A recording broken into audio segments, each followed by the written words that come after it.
Welcome to Showdown. I'm Mark Kaysen, and it is Wednesday. That's the 17th of April. And that little noise that I got there, that's telling me to tell you that if you would like to call in, you can call on 314-471-1968. That's 471-1968 if you'd like to talk to me about anything. If you'd like to talk about the day that Donald does not have to go into court, that's today, you can even do that. So again, 314-471-1968.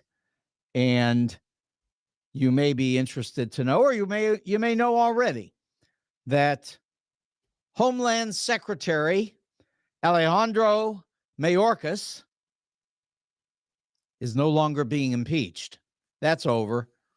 That took about, it took 3 hours. I was going to say 10 minutes, but not much. It was very silly from the start, but it's really an important story. And let me talk about it here for a minute. In the first place, Mayorkas didn't do anything wrong, and nobody thinks that he did anything wrong. So the impeachment business was, as they say, performative on the part of Republicans. They were having fun. They were showing off for Donald, and it's over. Over before it started in the United States Senate. 51 votes against impeachment, and it all went away. No trial, no further activity, no impeachment. Of course, Mayorkas did absolutely nothing. He followed Joe Biden's administration. They have a policy. They have a policy at the border. He followed the policy. End of story. You can argue over the policy, but you can't argue that he did something corrupt because he just did what he was supposed to do. He followed the leadership of his administration. No one said that he did anything illegal in terms of the way he treated people who came across the border or anything like that. Just they didn't like, the Republicans didn't like his policy, which, again, as I say, is the administration's policy. And if he went rogue and had refused to implement the policies of the administration, they wouldn't have needed to do an impeachment. Joe Biden would have removed him from Homeland Security. But that wasn't an issue. Nobody was upset about it. He did what he was supposed to do, and that's the end of the story. However, it's not the end of the story of immigration at our border. And I think it's important to get a few things clear, which really, I guess even saying that is foolish because there are people who believe what they want. And, you know, the Republican Party essentially believes this. Tens of thousands of people are crossing that border by the hour. Enormous numbers of criminals are coming from South America into the United States, and they may be people who are coming from Europe, then go to South America, then come across the border. But in any event, that's the theory, that these enormous numbers of criminals, rapists, murderers, carjackers, building explosives, all this kind of business is happening. They're coming after us. Now, of course, the truth is, no one is coming after us. Oh, yeah, there could be one person crossing the border who comes up with some crazy idea. That could happen. That's true. But there are 320 million people in the United States who could come up with crazy ideas. So that's not a question here. It's not a matter of immigrants who are plotting to destroy our country. In fact, it is completely the opposite. These are people who are coming across the border because they want a new life. They want a better life. They want safety. They want to earn money. They think that our streets are paved in gold. Let's put it this way. They hope that our streets are paved in gold and that they can dig up a part of it and put it in their pockets and maybe send some of it home to their relatives. These people are looking for safety and security. Exactly what everybody in the United States, mostly, presumably, would like to have here. Safety, growing wealth, a chance to do better in life, and also a chance for the children to do better in life. That is all that these people want who are crossing that border. Now, there are also people who are here. Some have been here for 10, some for 20 years. Illegally, they don't have any paperwork that allows them to be here, nor do they have the paperwork that allows them to work, although they might have fake papers. And the point is so simple.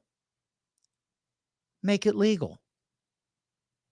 Make it legal for the people who have been here 10 to 20 years and who have committed no crimes and who have simply gone to work day in and day out. Make it possible for them to not only stay here, but to become citizens. Make them citizens.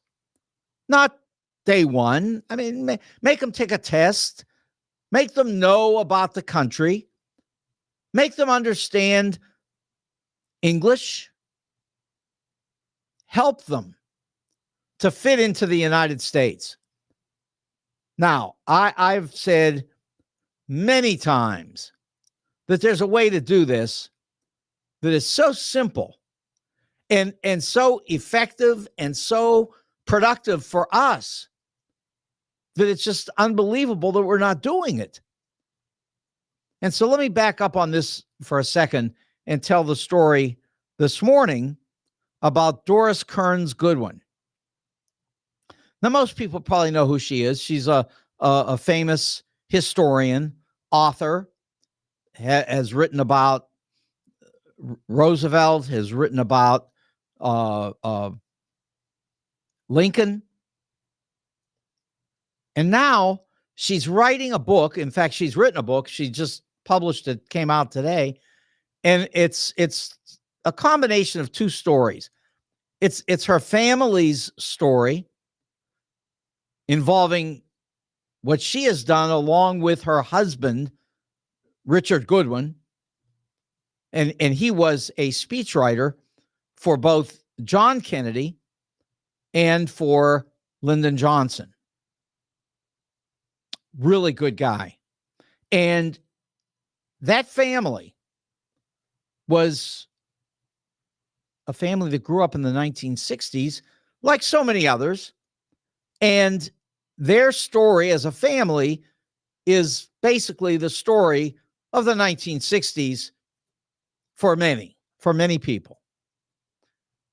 And so she has explained all the different things that Richard Goodwin did, how he became a speechwriter, and how he came up with the idea for the Peace Corps. And it was pretty simple. He talked about it. Of course, he was in the White House. He was a speechwriter, and he talked about it. He wrote a speech that included some information about that, which was a speech that he gave. And in the end, John Kennedy and others in the administration grabbed onto this and decided it was a wonderful idea. Send American young people, college age, send them across the Atlantic to Europe and to Asia and Africa, and send them somewhere that they could have an impact on the way that a new country would emerge, because there are a lot of countries that were just trying to get started, needed help, needed healthcare support, needed all kinds of things. The Peace Corps was sent there. Now, this wasn't without any danger.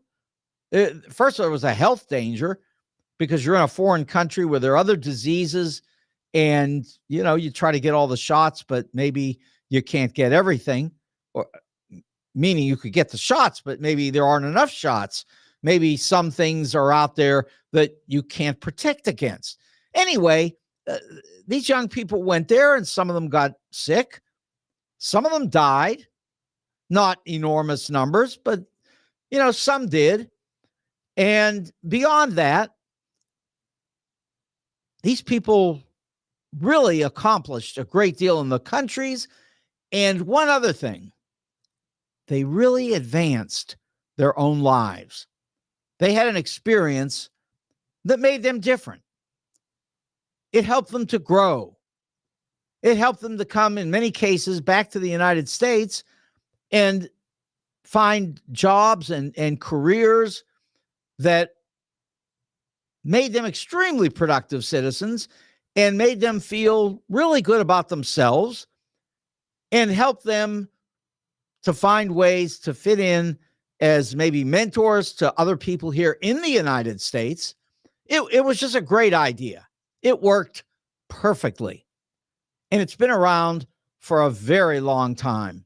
And it continues to work perfectly, although there's no doubt that there are some places in the world that you can go today where you might get abducted, and maybe you wouldn't have been abducted 50 years ago, but today you might be. Go to Russia, you might get abducted. In fact, you got a good chance of being abducted there because there's a value to having Americans as hostages. Now, these are the real hostages, not the made-up Donald Trump hostages in Washington, D.C. jails where these people have committed crimes and they've been found guilty or they've pled guilty. So the fact is that we have a need for young people like this here in the United States, and I think the need is at our border. I don't think there's any doubt that we could take young people, and in this case, because it's in the United States, it wouldn't have to be 22, 23, 24-year-olds. It could be, but it might be 18, 19, 20-year-olds, kids who have come out of high school, aren't ready to go to college yet, but think that they might be able to do some good, and they're willing to go to the border and help us make a difference in terms of bringing these people across the line so that they can live here and do things here that will help our country to progress. We already know that the number of families with one or two kids is so high in the United States that we're running into a problem in that sense because we really want to have a higher birth rate. And we know that a higher birth rate would come from many of these families that would come in from other countries, maybe have 5, 6, 7 kids, and eventually fit in as brand new Americans. This could be done so simply. These people could be welcomed here. We could act as if the words on the Statue of Liberty were really something that we meant, that we care about, that we want people from other countries to come here, that we want them to fit into the United States as new citizens who would have families, who would grow up, who would expand the cultural aspects of our country because we'd learn about people coming from other places. It would be extraordinary. And the kids who would be at the border that would make the difference in helping the families to come across and ultimately fit in here, it would affect them for the rest of their lives. And we don't even know the complete extent of how that would be true, but at least in the obvious sense that they would get good relationships in terms of working with people that they don't know and finding ways to mentor people and getting the good sense, personal identity, having to come from doing good and working hard on behalf of the country. I mean, just in so many ways, it would be beneficial. It would increase the population of our country. It would increase the birth rate of our country, which we need. And all of these people coming over, honestly, would not be Democrats. That is the dumbest story that I've ever heard. That's what people say. Oh, this is just some theory of the Democratic Party. Bring them over. And then, Boss Tweed from New York will take these people in and force them to work for the party. And then they'll all vote for Democrats and we'll never have another Republican president. That's nonsense. You can already see in the Hispanic population in Southern Florida that they will vote for Republicans, especially when they fear that the Democrats are nothing but a bunch of commies. Because, they were all with Fidel and they think that Fidel was doing bad things to them for no reason. And of course, we know that's not true. They did bad things in Cuba. Fidel was a brutal dictator. That's true.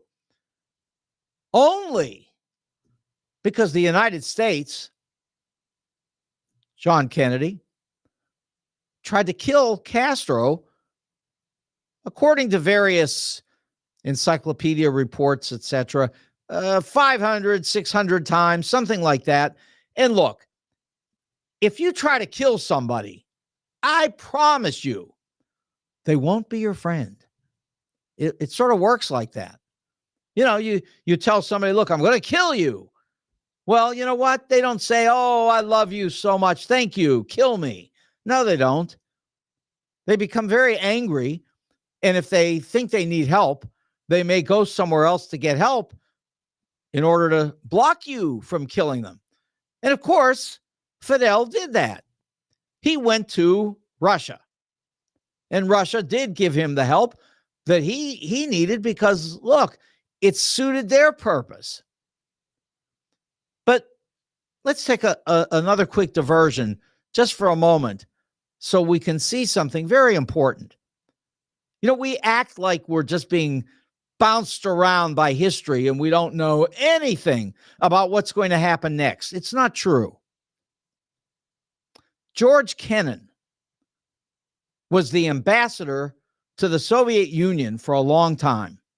And in 1947, he wrote an article about the Soviet Union, and he said, and he signed this thing X. It's a famous article written for Foreign Affairs magazine. And he said, look, the Soviets are so dysfunctional. They're 100% a complete mess. They can't get anything right. Everything they do fails. All you have to do is contain them. Keep them from not expanding all the way across the globe, because if you can stop that, they'll do a lot less damage. They'll do damage to themselves, and eventually they'll blow up. And in 1991, they blew up. And there was never much doubt about it. The Soviet Union never accomplished much of anything except for to build atomic bombs. They have created enormous stockpiles of nuclear weapons. Right now, about 6,000 of those. But other than that, they've done essentially nothing.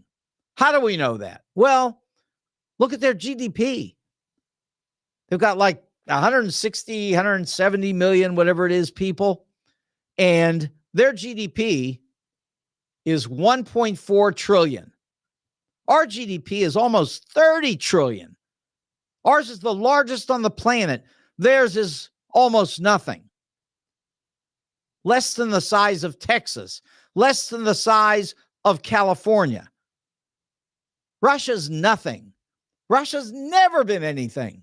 When they were the Soviet Union, they couldn't do anything. Oh, we had people here who thought maybe the Soviets could be a good thing because they talked about being fair and decent to people. They did talk about that. And some did try for that. And here in the United States, when a lot of that was going on, there were people here who were eating out of trash cans. And so there was a reason to look around for help. But don't worry, they weren't going to get it from Russia because Russia didn't know what they were doing. They just failed at everything. Oh, that's interesting. Sort of sounds like that guy that they work with right now, Donald Trump. But okay, let's leave him out of it for a second. But look, here's the thing. Russia is a complete failure as a country. And here is one for you. And I won't necessarily say Trump. Let's leave him out. Just the Republicans say that Joe Biden has killed our petroleum industry. Absolutely, completely, 100% false. In fact, the United States is self-sufficient in energy, and we currently produce more energy, we drill more oil than any other country in the world. And at any time in anyone's history, including our history. In other words, you know that silly drill baby drill nonsense? Forget it. Because Joe Biden, it's not him, but our country is drilling. We're drilling oil. We produce a ton of oil. If you go and look at the statistics, the charts of oil production, you will see oil on a straight upward course all the way through Obama, all the way into the beginning of Trump. And the irony is, the funny part is that it dropped during COVID when Trump was president. But to be fair, it was because of COVID. But forget fair, because you can't be fair when you talk to Trump and those people, because frankly, they tell a story that is so false that the United States does not produce oil, and we produce the most oil of anybody in the world, that the United States is not energy sufficient, self-sufficient, and we are. We are totally self-sufficient in terms of the oil that we produce. I mean, that's all factual. How do you know it's factual?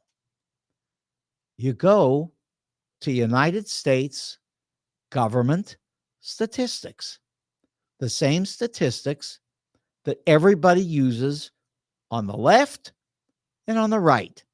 It doesn't matter which side, whatever side it is, I promise you, the numbers are correct. And those numbers show exactly what I've just told you, that those people who are producing oil are producing it at record clips. It's that factual. It's that simple. That's what's happening. We are energy self-sufficient. It's just a fact. Now, yes, oil prices go up and down, and they go up and down based on worldwide supply and demand, and no one is in control of that, as like any market. Markets are free generally across the world. And in fact, they're so efficient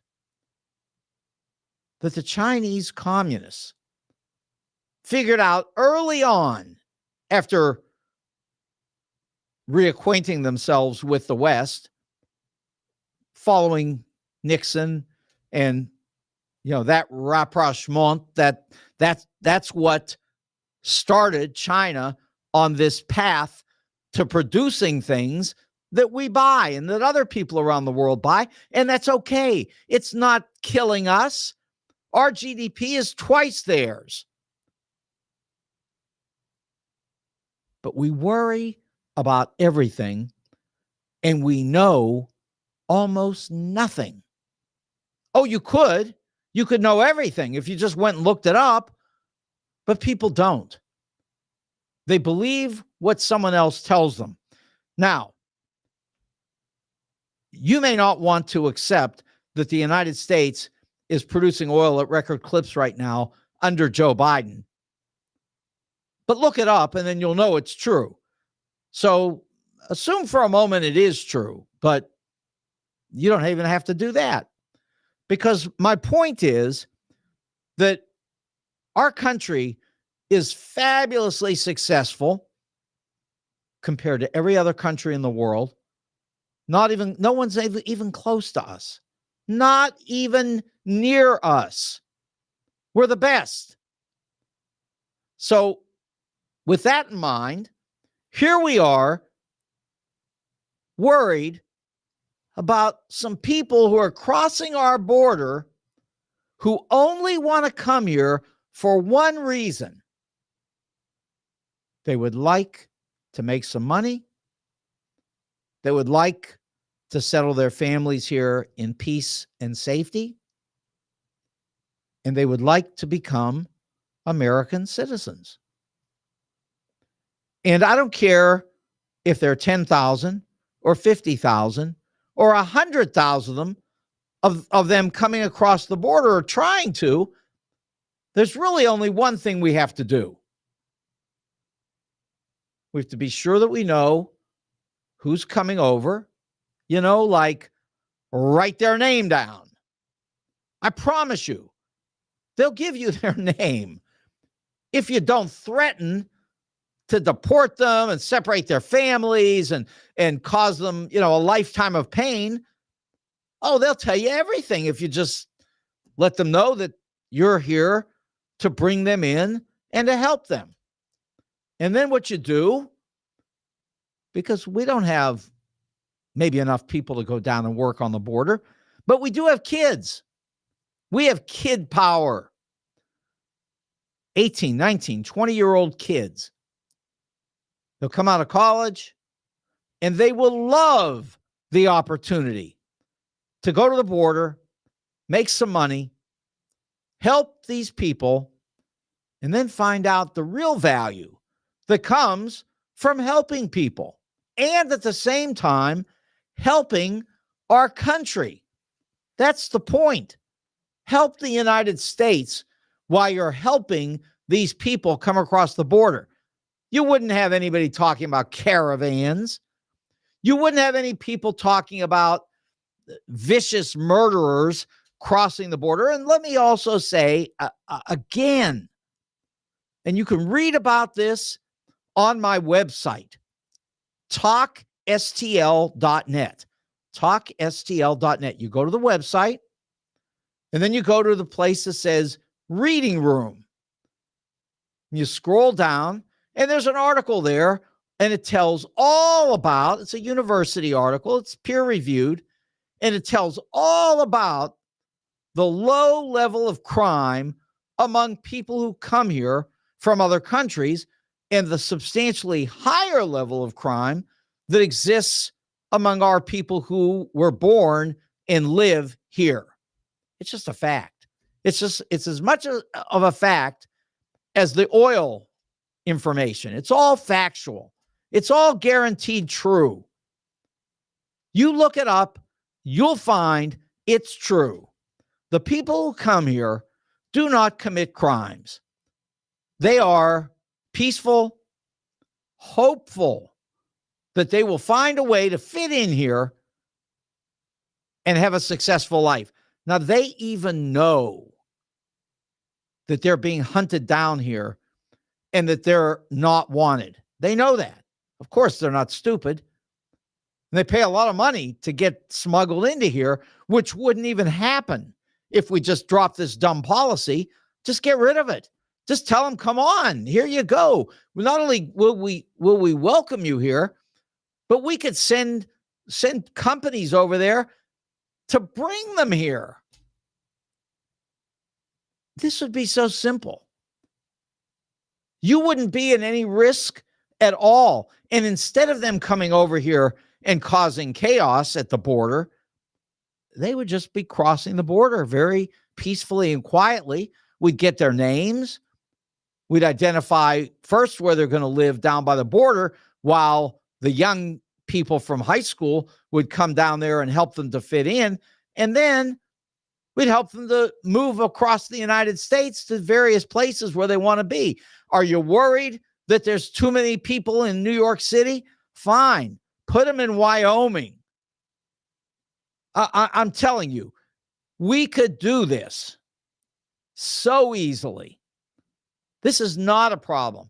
This is just like Richard Goodwin in 1960 saying, you know, we could send Americans around the world and help other countries and build relationships with these countries that would be really productive.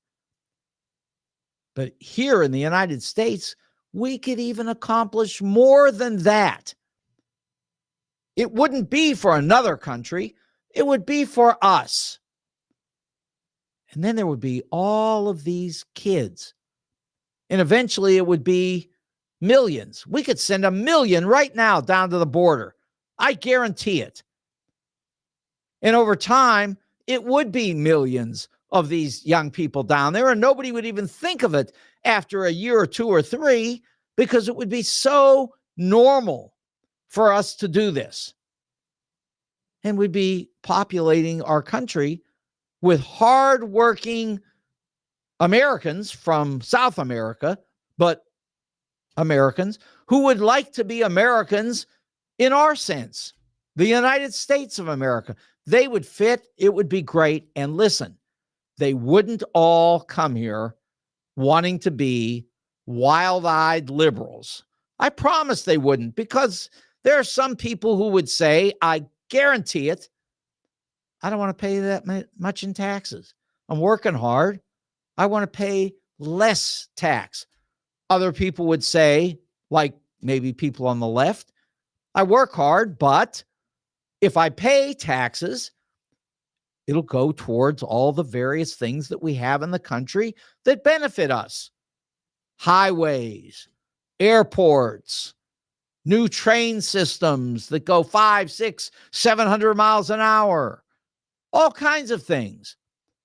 You and I don't even know what's coming 50, 100 years from now. But I'll tell you this, you populate the country with people who then become extremely well educated, and I guarantee you, they will fit in just like my parents and your parents and grandparents and everybody else that came across here from some other country.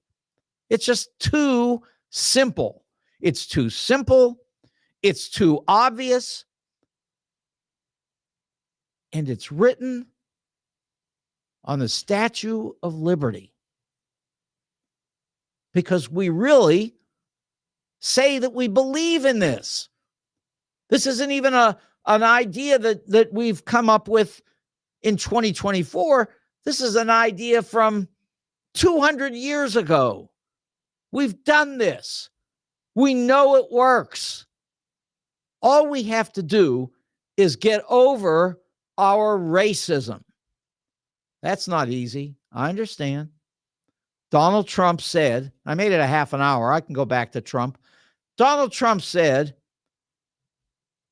if you bring these immigrants from Africa to the United States, they will poison the blood of our country.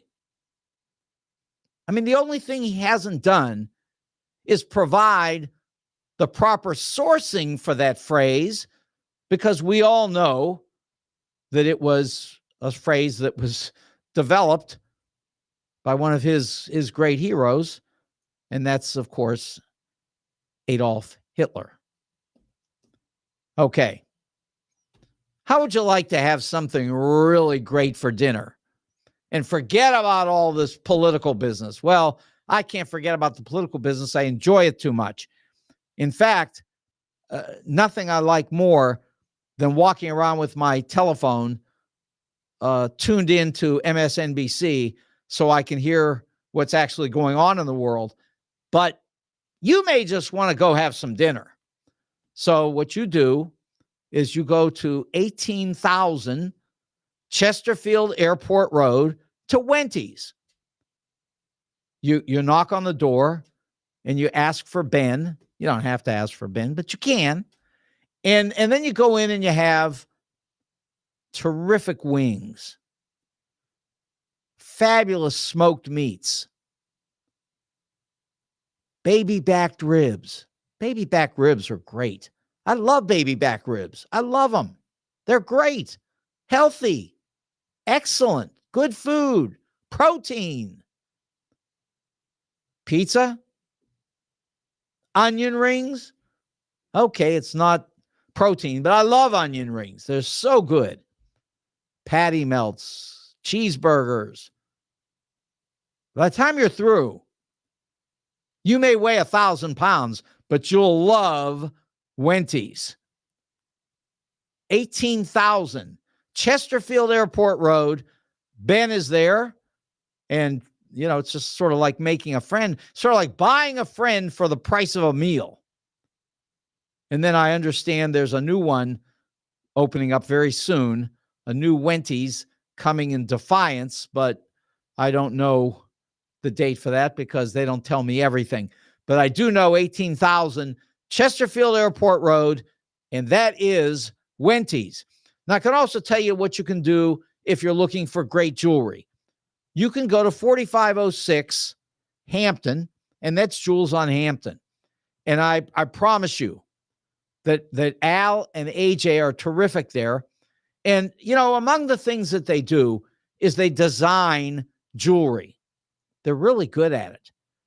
And you can go there and look at their creations. Or maybe you're good at designing jewelry. You could go there and tell them what you want, and they'll do that for you. They're at 4506 Hampton. They buy and sell coins and jewelry, and they just have a great jewelry store. If you love jewelry, you've got to go to Jewels on Hampton. Go ask for Al or AJ, and they'll help you for sure. Because as I always say, these family-run businesses with the family people at the business, they really know how to take care of you, and they do at Jewels on Hampton. Now, after you've got the greatest jewelry that you could possibly imagine, and after you've had your watch repaired over at Jewels on Hampton, you can go to Clayton, just go another couple of exits, headed east, and you'll end up at the St. Louis Suit Company in Clayton. And that is on the corner of Forsyth and Central in Clayton. And they have beautiful suits. They have terrific ties. The ties are $5. I mean, that's a fabulous price. You cannot beat that price for a tie.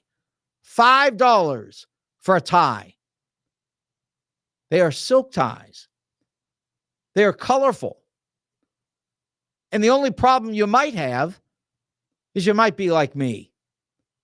And you might be colorblind. But if you are, don't worry, because you can ask Jay or Nick, either one. Jay's the dad, Nick's the son. And then you've also got some great other family members working there, and they'll all help you to match the ties to your suits because they're not colorblind like I am. It's just a great place to go to buy your clothes. If you're going for a wedding, they will get you dressed for your wedding. They'll either help you if you're in a wedding party, or they'll help create the wedding party. They're just really good. They've been there in Clayton for 29 years. And I've got some people coming on here who have gone to the St. Louis Suit Company for a long time. You may be surprised when you find out who some of them are, and you'll be really interested. They'll tell you all about their experiences with the St. Louis Suit Company, but they'll be coming here for something else because they won't just be here to talk about suits. But in any event, they're just it's a great place. The St. Louis Suit Company, you've got to go there. Check out their ties. Don't buy a tie from Donald Trump. He'll just rip you off like he would for anything else he would do for you. And you can just buy a tie for $5. You'll love it. That's the St. Louis Suit Company in Clayton. Okay, so, I started with Secretary Mayorkas, who has been threatened with impeachment for months now, and it all came to a rapid end in the United States Senate today when the Democrats voted rapidly for, they listened to some nonsense for a couple of hours, and then they voted 51, all Democrats, to end this thing, and it's over. Ended. I believe that Lisa Murkowski voted present. She may be the one person who voted present. I didn't see what Mitt Romney did, so I really don't know. And I will check that. But I know that Lisa Murkowski voted present, but there was no real excitement about what was happening to Mayorkas. Everybody knew that he hadn't done anything. And this was a crazy plan concocted basically by Donald Trump, who placed it in front of a bunch of crazed Republicans in the House, who then moved forward with this whole impeachment process, and it all came to nothing today in the United States Senate. Well, for good reason. Now, I've given you some alternatives that we could use in dealing with the border, because I heard Mayorkas and I heard others, and they said really almost the same thing that Republicans are saying, that we could put into place these border protection policies to stop people from coming across. And they might still force their way across to some degree, but we would block them. And we would be foolish to do it, because I'm telling you that the best thing we could do as a country would be to just tomorrow start passing out the leaflets. Welcome to the United States of America. Wherever you live, just come on across that border, because we're ready for you to come here and have a great life and become productive citizens in the United States.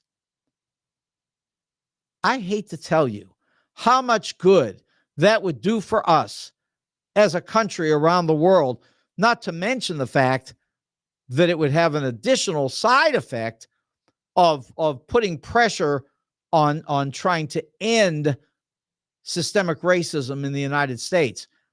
But of course, we know that there are some people who don't want that.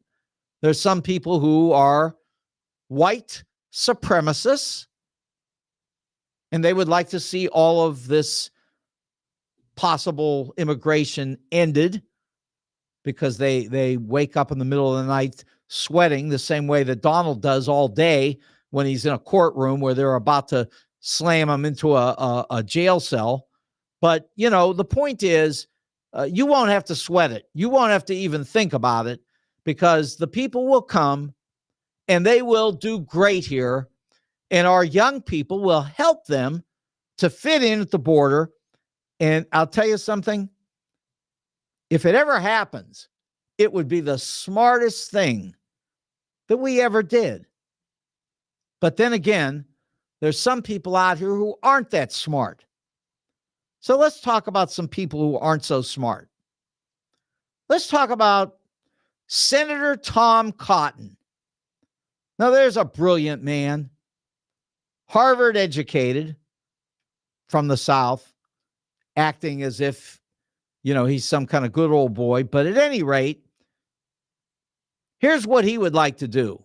He came up with this in the last couple of days, and he said it, I guess maybe he said it when he was excited, but that's okay. He thought about it overnight after people started attacking him, And he just doubled down on it and then tripled down on it. And what he's saying is that protesters who block traffic should be thrown off of bridges to their death, and that before we throw them off, we should rip their skin off.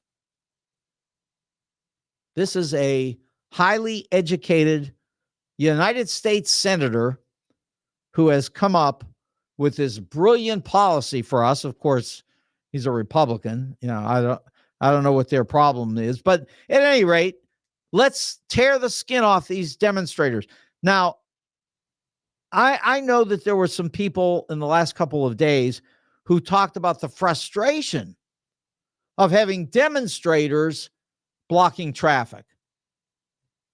And honestly, I'm not saying everybody should block traffic. And I'll tell you this, to be truthful, I've never blocked traffic.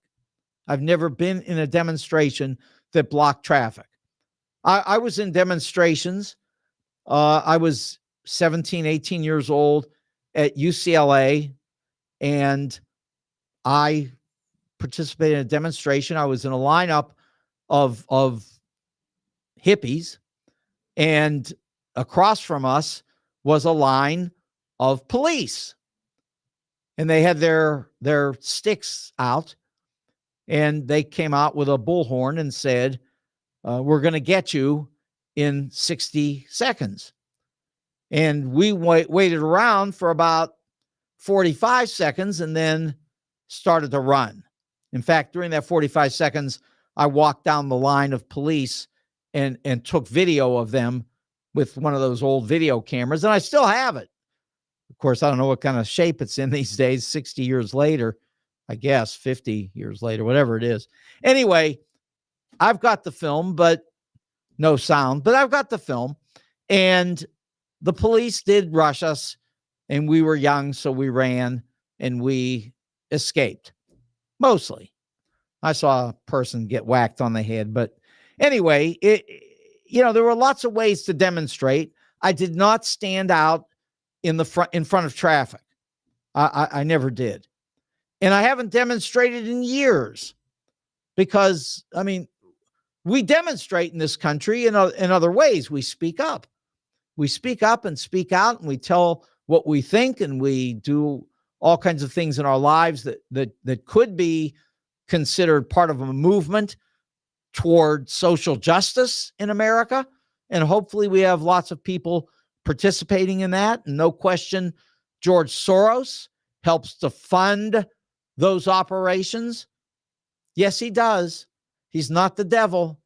He's a brilliant commodity trader who loves to make profits. He's a capitalist, and he's very successful as a commodity trader. And then he takes some of that money, just like other billionaires do in this country, and he gives it away. And in his case, he gives it to groups that promote the cause of social justice. Doesn't sound all that bad to me. Sounds like a great idea. But at any rate, a lot of people say he's the devil, but he's not. And that's the end of that story, except to say that being George Soros and supporting social justice efforts and a little bit of demonstrating here and there, and then if you end up out in traffic, blocking traffic, it's not going to be forever, and people will get where they need to go. And I understand there could be a kid in there, it might be in an ambulance trying to get to the hospital. And so it would be very helpful if the demonstrators would be alert to the potential for people who need to get through traffic on an emergency basis. I understand it doesn't necessarily happen that way now, but we should do that because we don't want people to get hurt because of a demonstration like that. But if you're a half an hour late to work or school, it won't kill you. But, there are a lot of things that you could do. In any event, Tom Cotton wants those people thrown off of bridges, and he wants their skin peeled off. Oh, well, that's one sort of decency. And then there are other kinds that are supported by people like George Soros, who doesn't want to take anybody's skin off and who does not want to push you off of a bridge and have you murdered. And speaking of murder, Carrie Lake in Arizona would like to murder you. She's recommending that all of her people strap on Glocks, the guns, and bring them around wherever they can take them and shoot you if you're doing things that they don't like. That's a good Republican idea coming out of Arizona, where also they promote 164-year laws that actually, it's not even what everybody says it is. It's not even a question of abortion either. There are other things involved. Apparently, and the story is coming out more and more now, that this guy who was behind these laws 164 years ago, he was involved in some really bad things, and he was trying to promote policies that would support him, his own family. In other words, he was corrupt. Okay. So it's an issue of corruption, and it's 160 years old. And honestly, we got a mess in this country, but it's not what you think. It's not the people coming across the border that they're not the mess. They don't do anything. They just go to work. And right now they go to work without documentation. But, when we give them documentation, then we won't have to worry about that problem. But we know for sure that Carrie Lake wants you to strap on a gun and start killing people. Gee, that sounds like a great American policy. So explain to me, in all of this, how does this make America great again? Throwing protesters off of bridges, ripping off their skin, shooting people who you don't like because they have a different point of view than what you've got. I mean, explain to me how that makes America great again. And of course, the answer is we know it doesn't, because we know all of this is policy that is promoted by one man. Now, it's bought into by hundreds of thousands for sure, maybe even some millions, maybe people who don't quite understand what it is that this stands for, because I've heard so many people say, he doesn't mean it. Come on. Who would say that? That's just talking, or that's just locker room talk. And that's coming into the trial very shortly because the judge has already approved that one. But, it's all one man. He is a maniac. He is a sociopath. He is a very sick man. And although you can't watch him directly on tape, starting again tomorrow, I guess it's 8 o'clock our time. It's either 8 or 9 o'clock, one or the other. You can watch him, certainly walk into the courtroom. You can watch the reporters who are in the courtroom who will tell everything about what's going on in there. And then on top of that, they'll draw these sketches that are kind of cute, and you'll be able to see what's going on. They're real good at showing you actually the sweat that's coming off of him. These are great artists. They can let you understand everything about what's going on.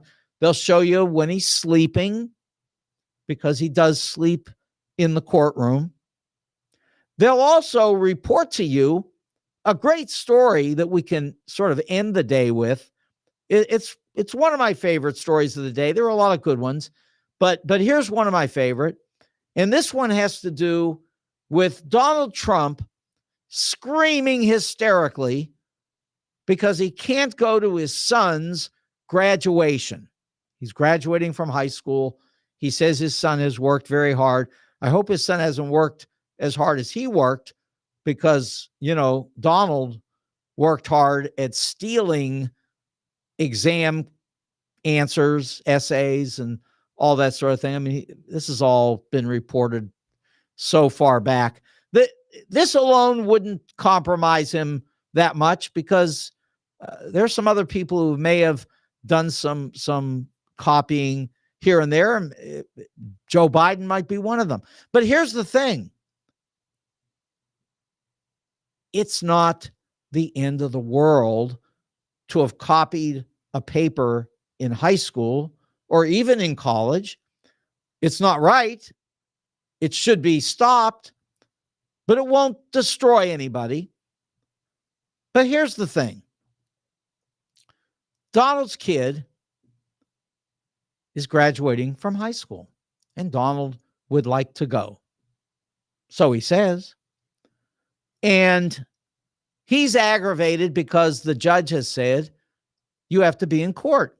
Now, you have to understand, this is our court system. This is our criminal justice system. This is what happens when you are accused of a crime. And then you go to court. You go to court, you're accused of a crime, and you must be there when the judge says that you have to be there. If the judge says you have to go to jail, you have to go to jail and wait. Whatever the judge tells you to do, that's what you do. Because once you're accused, you are innocent until proven guilty, but you still must obey the laws as they're implemented through our courts. And you know that there's something called contempt of court. And I know that you understand that Donald has total contempt for our legal system. And in fact, he shows it in the courtroom. He goes in and he calls the judge names and calls the judge's family names and calls everybody names. It's just what he does. We're about to revisit Stormy Daniels here during the 5 or 6 weeks of testimony. He had a name for her. He used to call her Horseface. Of course, his involvement with her is another story altogether. I'm not going to recount it. Let the court tell the story, and they're going to. They're letting it in. It's evidence, and it will be told in court. And so you'll hear all about another person who he has named, in this case, Horseface. But look, here's the point. The point is that Donald's son is going to graduate from high school. Donald would like to go. But what we learned today is that Donald has other children. Now, he may like Barron, that's his son. He may like Barron better than all of his other children. And that's not only understandable, because people have favorites sometimes. And on top of that, because he likes Barron best, maybe, he wants to go to Barron's high school graduation. But here's the fact. He has never, in the history of his family, gone to a high school graduation for any other member of his family. None. Zero. He didn't care about it until now. Suddenly, when he's sitting in a courtroom as a criminal defendant, he is so outraged because no one will let him go to his son's high school graduation, an event which he has never attended in the entire history of his family. I mean, he can change his mind now. That's not a problem. It's all right. But, you know, all of this bravado gets a little old and a little stupid. And if he'd asked the judge nicely, he might have let him go, especially if he weren't calling his family names. But listen, here's my name. I'm Mark Kaysen, and this is Showdown. Good night.